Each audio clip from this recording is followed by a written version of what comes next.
بسم اللہ الرحمن الرحیم۔ السلام علیکم ناظرین، آپ دیکھ رہے ہیں عنایت چیمہ وائس اور مجھے کہتے ہیں عنایت چیمہ۔ ناظرین، عنایت چیمہ وائس میں ایک نئی سٹوری کے ساتھ خوش آمدید۔ امید کرتی ہوں کہ آپ سب خیریت سے ہوں گے، تو چلیے بڑھتے ہیں سٹوری کی طرف۔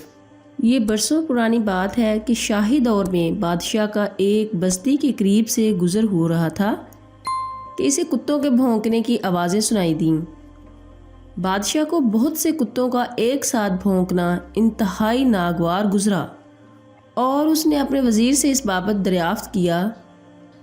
وزیر بادشاہ کے غصے کو فوراً سمجھ گیا اور اس نے بادشاہ کی سخاوت کے پیش نظر عرض کی، بادشاہ سلامت، یہ کتے بھونک نہیں بلکہ بھوک کی وجہ سے رو رہے ہیں۔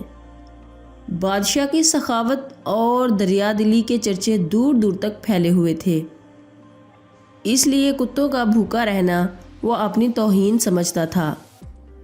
اس نے افسردگی کا اظہار کرتے ہوئے اپنے وزیر کو حکم دیا کہ پورے شہر میں منادی کرا دو کہ تمام لوگ اپنے کتے لے کر دربار آئیں اور انہیں پیٹ بھر کر کھانا کھلائیں۔ وزیر نے بادشاہ کے حکم کی بجا آوری کرتے ہوئے پورے شہر میں یہ اعلان کروا دیا کہ لوگ کتے لے کر دربار میں آئیں۔ اگلے روز بادشاہ نے تمام کتوں کے لیے انتہائی اعلیٰ قسم کا کھانا تیار کروایا۔ وقت کی پابندی کے پیش نظر تمام لوگ کتوں کو لا چکے تھے۔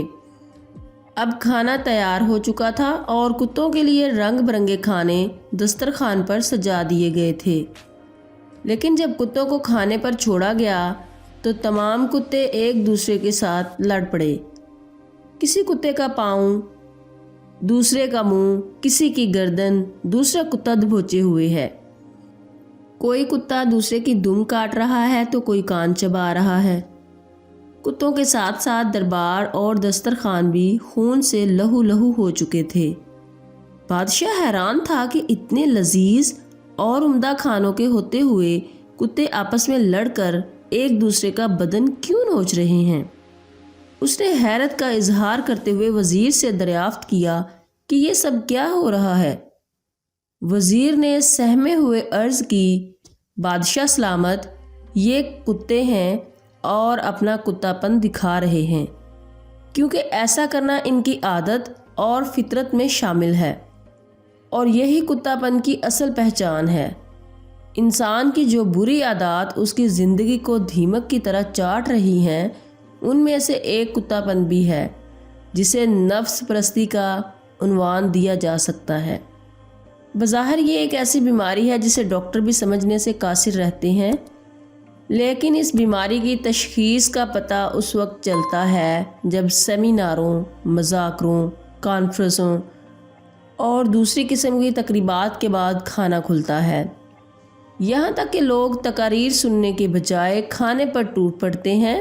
چند منٹوں میں کشتی کے سارے داؤ پیچ، جوڈو کراٹے، ہر طرح کی زور آزمائی سپیڈوں سے جاری ہوتی ہے، اور تاثر یہ مل رہا ہوتا ہے جیسے ان لوگوں کو آج ہی کھانے کو ملا ہے، حالانکہ قسمت میں جو لکھا ہے وہ انسان کو مل کر ہی رہتا ہے، اور قسمت کا لکھا انسان ہر صورت کھاتا ہے۔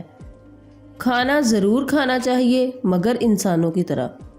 ناظرین، اپنا خیال رکھیے گا، عنایت چیمہ کو دعاؤں میں یاد رکھنا۔ اللہ حافظ۔